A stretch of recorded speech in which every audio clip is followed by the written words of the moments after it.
The most expensive financial mistake after 50 is not earning too little.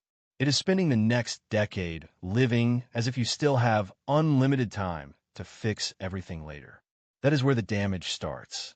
Quietly, not in one dramatic collapse, but in a series of normal choices that no longer behave like they did in your 30s or 40s. A little debt feels heavier. A little delay becomes more expensive. A little denial starts costing you options. And the people who realize this too late often do not fail because they were lazy or irresponsible. They fail because they kept using an earlier life money strategy in a stage of life that now requires a completely different level of clarity. That is why financial planning after 50 matters so much. Because this is the point where money stops being only about growth and start becoming much more about protection, positioning, simplicity, and truth. It becomes less about abstract future wealth and more about whether the life you're building is actually sustainable, whether your spending matches your priorities, whether your assets and habits are helping you or quietly trapping you, whether the next 10 to 15 years are going to strengthen your freedom or expose how fragile your financial structure really is. My name is Matthew, and I spend way too much time thinking about financial planning after 50, retirement behavior, and the hidden patterns that decide whether people move into the next stage of life with confidence or with pressure they did not fully see coming. And here is the first truth that changes the entire conversation. After 50, money decisions start getting louder. They carry more weight, not because life is over or because there is no time left, but because the margin for drifting gets smaller.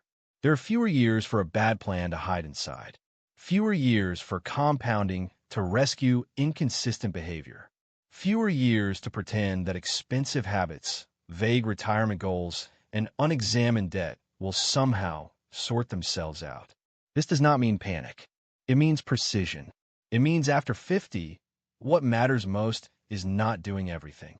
It is focusing on the things that now have outsized impact. The problem is that many people reach this stage still thinking about money the same way they always have. Earn, spend, upgrade, reward, postpone, repeat. They may know retirement matters. They may vaguely know they should save more. But their day-to-day financial behavior still reflects a mindset built around continuation, not transition. And that disconnect is dangerous. Because after 50, you're no longer just funding a current lifestyle. You're shaping what your later years will demand from you, what pressure they will carry, and how much flexibility you will have when work, health, or energy changes. So this is not just a conversation about accounts or budgets. It is a conversation about shift. What really matters most now? What becomes more important after 50 than it used to be? What should lose power over your decisions? What should finally get your full attention? That is what we're going to unpack because the answers are often much more psychological than people expect. The first thing that matters most after 50 is clarity. Not optimism, not vague confidence. Clarity. You need a clean picture of your real financial life, not the version you carry around emotionally. What do you actually have? What do you owe? What do you spend each month? What is going into retirement accounts? What are your recurring obligations? What future income sources do you expect? What are you assuming that you have not truly checked? A lot of people avoid this because clarity can feel confrontational. Numbers strip away stories. They expose where the leaks are. They show whether the lifestyle is heavier than it should be. They reveal whether retirement has been a real plan or mostly an intention. But after 50, avoiding clarity becomes very expensive. Because every year spent in vagueness is a year in which weak patterns keep running without resistance. And the deeper reason clarity matters so much at this age is that it restores control. Many people say they feel stressed about money, but what they often mean is they feel unclear. Stress and vagueness overlap more than people realize. When you know the numbers, even if they're not ideal, you can make decisions. When you do not know them, everything feels heavier because your mind fills the gaps with fear. So the first move is not to fix everything. It is to stop looking away. Before we go further, write this in the comments. The one money habit I'm changing after 50. Keep it simple and specific. It could be save more, cut lifestyle spending, pay off debt, stop avoiding my numbers, or invest consistently. Writing it down matters. The moment you put a vague intention into words, it becomes more concrete. It becomes easier to act on, easier to remember, and harder to keep postponing. At this stage of life, clarity is one of your greatest assets, and naming the habit you want to change is part of building it.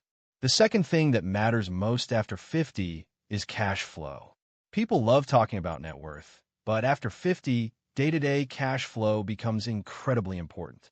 Not just how much you have, but how much room your life leaves each month. How much is already spoken for before the month even begins? How much flexibility exists if income changes, expenses rise, or you want to reduce work later? You can have decent assets and still feel trapped if your cash flow is too tight. You can also have more modest assets and feel surprisingly strong if your monthly obligations are under control. This is why fixed costs matter so much now. Housing, car payments, debt, insurance, recurring lifestyle expenses, family support.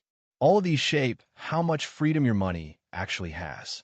After 50, financial strength is not just about accumulation. It is about how expensive your life has become to maintain. Because the more expensive your normal life is, the harder it becomes to transition into retirement, handle setbacks, or even make career changes without fear. And here is the subtle trap. Many people in this stage are earning near their peak, which can create the illusion that everything is fine. The income is strong enough to carry the lifestyle, so the pressure does not feel urgent yet. But high income can hide fragility. It can cover up the fact that spending expanded with earnings, that debt stuck around longer than it should have, or that retirement contributions never became aggressive enough. Then later, when income changes or stops, the true weight of the lifestyle becomes visible all at once. The third thing that matters most after 50 is reducing unnecessary complexity. This is one of the most underrated financial shifts people can make. Earlier in life, complexity often feels tolerable.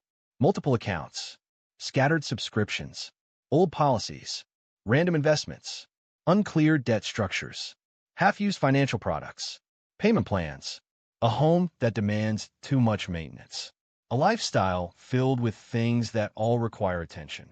But after 50, complexity starts carrying a larger cost, not just in money, but in mental load. Financial planning gets stronger when life gets simpler. Fewer leaks, fewer scattered obligations, fewer systems you barely understand, fewer recurring costs that survive only because no one has paused long enough to question them. Simplicity is not boring at this stage. Simplicity is strategic. The less clutter your financial life contains, the easier it becomes to manage, adjust, and protect. This is especially important because the next stage of life may involve more uncertainty, not less. Aging parents, adult children, health changes, work shifts, unexpected caregiving demands. A financial life filled with unnecessary complexity becomes harder to steer under stress. A simpler system becomes more resilient. The fourth thing that matters most after 50 is debt reduction. Not because all debt is identical, but because the older you get, the more dangerous it becomes to drag expensive obligations into years when income may be less predictable. Debt after 50 is not just a monthly bill. It is competition for your future freedom. It reduces the amount you can save. It reduces flexibility. It increases the amount of income your later life still needs to generate. It narrows your choices. The most serious issue is high-interest debt. That kind of debt does not just slow you down. It actively damages your ability to reposition for retirement or semi-retirement. But even beyond that, any debt tied to consumption rather than asset building deserves scrutiny. At this stage, financing lifestyle starts aging badly. The payment you normalize in your 40s can become the burden you regret in your 60s. And the reason this matters psychologically is that debt becomes easier to ignore the longer it stays around. People adapt. They call it manageable because they can still make the payment. But manageable is not the same as wise. After 50, the right question is not just whether you can carry the debt. It is whether carrying it strengthens or weakens the life you're trying to build from here forward. The fifth thing that matters most after 50 is getting brutally honest about retirement. Not in the abstract, in the real sense. What kind of retirement are you actually heading toward if nothing changes? Not the one you imagine, the one your current numbers support. This is one of the most important and emotionally difficult questions in all of personal finance because it removes fantasy from the room. A lot of people still carry retirement as a vague positive image, a later chapter where things somehow calm down. But after 50, retirement can no longer be treated like a mood. It has to become math. What do you have saved? What are you contributing? What age feels realistic? What will you likely spend? What role will Social Security play? Will you still carry a mortgage? Will healthcare costs rise? Will you need to support anyone else? Are you planning for retirement or assuming your future self will figure it out with less time and maybe less earning power? This is where many people discover that what matters most now is not chasing a perfect retirement fantasy. It is increasing realism. Maybe that means saving more aggressively. Maybe it means working longer than originally hoped. Maybe it means lowering future lifestyle expectations so your later years are more sustainable. Maybe it means all three. The goal is not to feel bad. The goal is to stop being vague. The sixth thing that matters most after 50 is the relationship between lifestyle and identity. This may be one of the deepest issues in the whole conversation. Many financial problems in the second half of life are not really about numbers alone. They're about the fact that people are emotionally attached to a version of life they can technically maintain right now, but should probably be questioning. Maybe it is the house that feels like proof of success, the car that signals stability, the vacations that preserve self-image, the spending habits that make adulthood feel earned, the gifts, the dinners, the upgrades, the constant quiet need to show that you're doing well. All of that becomes more dangerous after 50 because you are now close enough to retirement for image-based spending to collide directly with future security. This is where many people get stuck. They do not want to change the lifestyle because the lifestyle is not just spending. It is identity. It says something about who they are, what stage of life they are in, what they think they deserve, and how they want to be perceived. But after 50, one of the strongest financial moves you can make is learning to prefer invisible strength over visible proof. Invisible strength is lower debt, better savings, more margin, simpler finances, more realistic housing, less dependence on a high paycheck. That may not look impressive from the outside, but creates something much more valuable inside: peace. The seventh thing that matters most after 50 is healthcare planning. This is one area people often keep mentally pushing away because it feels uncertain, expensive, and emotionally unpleasant. But that is exactly why it matters so much. Health is one of the biggest variables that can reshape later life finances. Insurance needs, out-of-pocket costs, medications, long-term care concerns, work limitations, all of these can alter the future more quickly than people expect. This does not mean living in fear. It means building with realism. It means understanding that financial planning after 50 is not only about investing more. It is also about shock absorption. The stronger your emergency reserves, the lower your debt, the better your cash flow, and the more realistic your retirement assumptions, the more resilient you become when life behaves like life. People often focus on the exciting side of financial planning, the growth side. But after 50, what matters most is often not maximizing upside. It is minimizing fragility. A plan with fewer ways to break can be more powerful than a plan with a flashier return assumption. The eighth thing that matters most after 50 is time, but not in the way most people think. Earlier in life, time feels like a huge, open runway. After 50, time starts feeling more concentrated. That does not make it useless. It makes it valuable. You may not have as many years for compounding as someone younger, but you still have years that matter enormously, especially if your income is near its peak. The mistake is assuming that because you started later than ideal, the remaining years barely count.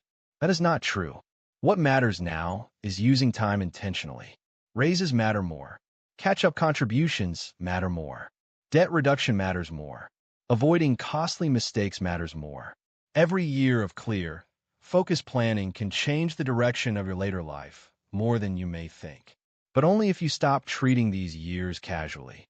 The final working years for many people are some of the most financially important years of their lives, precisely because they're the bridge between earning and drawing down. This is also where people need to stop mourning the perfect timeline and start respecting the real one. Maybe you did not invest aggressively at 30. Maybe life happened.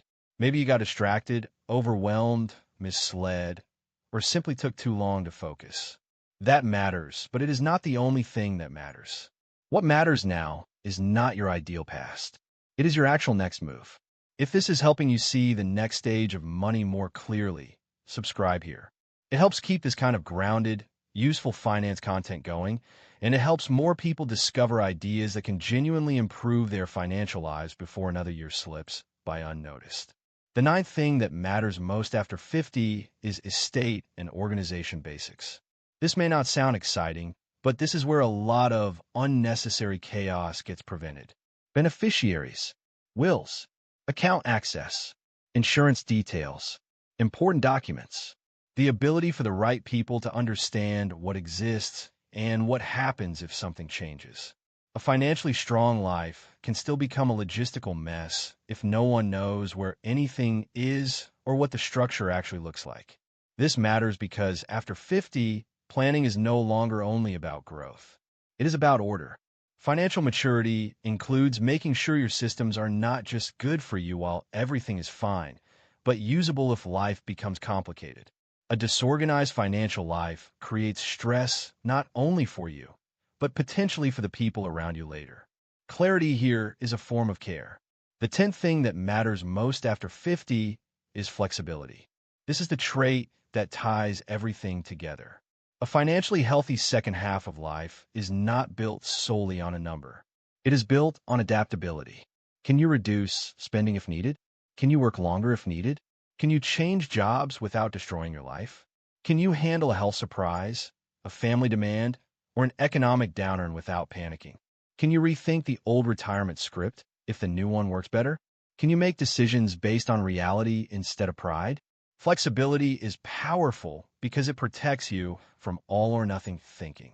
And after 50, all or nothing thinking is dangerous.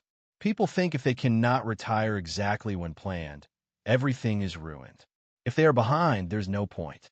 If they need to simplify, it means they failed. If they need to work part-time later, it means something went wrong. But that mindset turns useful adjustments into emotional defeats. A more flexible mindset turns those same adjustments into strategy. Now here is the revelation that sits underneath all of this. Financial planning after 50 is less about maximizing life and more about aligning life. That is the shift. Earlier in life, there is often a natural focus on expansion. Earn more, buy more, improve more, scale more. But after 50, the smartest people begin asking a different question. Does the life I have built actually support the future I want? That question changes everything. It forces honesty. It exposes where image is winning over security, where convenience is beating discipline, where optimism is standing in for planning, where spending is still designed around an earlier version of you rather than the one who is now moving toward retirement, aging, and a new chapter of life. And once you ask that question seriously, you begin to see that what matters most now is not one magic financial product or one dramatic strategy. It is a set of truths. Your life needs margin. Your future needs realism. Your spending needs to reflect your actual priorities. Your debt needs to stop competing with your freedom. Your retirement needs to become specific. Your financial systems need to become simpler. Your identity needs to become less dependent on display. And your decisions need to start respecting the fact that later is getting closer. This is where the strongest shift happens. After 50, money becomes less about proving and more about protecting. Protecting your peace. Protecting your choices. Protecting your ability to age with less fear and less pressure.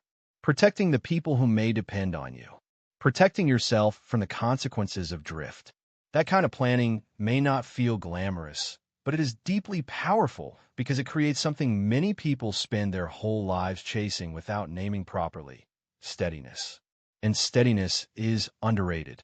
The person with fewer leaks, lower stress, clearer numbers, and a realistic plan often has more real wealth than the person with the impressive lifestyle and the hidden pressure. After 50, that difference becomes more visible. The lives built on financial performance start feeling heavier. The lives built on clarity start feeling lighter. So if you're in this stage, the question is not whether you can still improve your finances. You can. The real question is whether you're willing to stop protecting habits, identities, and assumptions that no longer serve the next chapter. Are you willing to face the numbers? Simplify the structure? Reduce the drag? Build the plan? Rethink the lifestyle? Use your remaining earning years with intention instead of autopilot? That is what matters most now, because the next decade is going to shape the texture of the decades after it.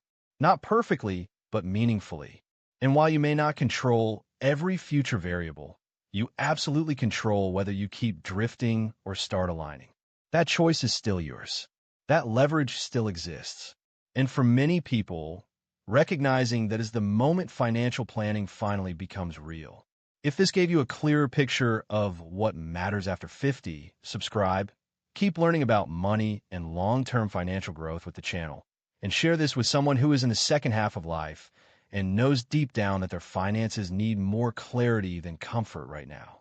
And if you want the perfect next step, watch the related video on retirement mistakes that quietly destroy freedom later in life, because it connects directly to everything we covered today and shows you what to stop ignoring before it gets more expensive.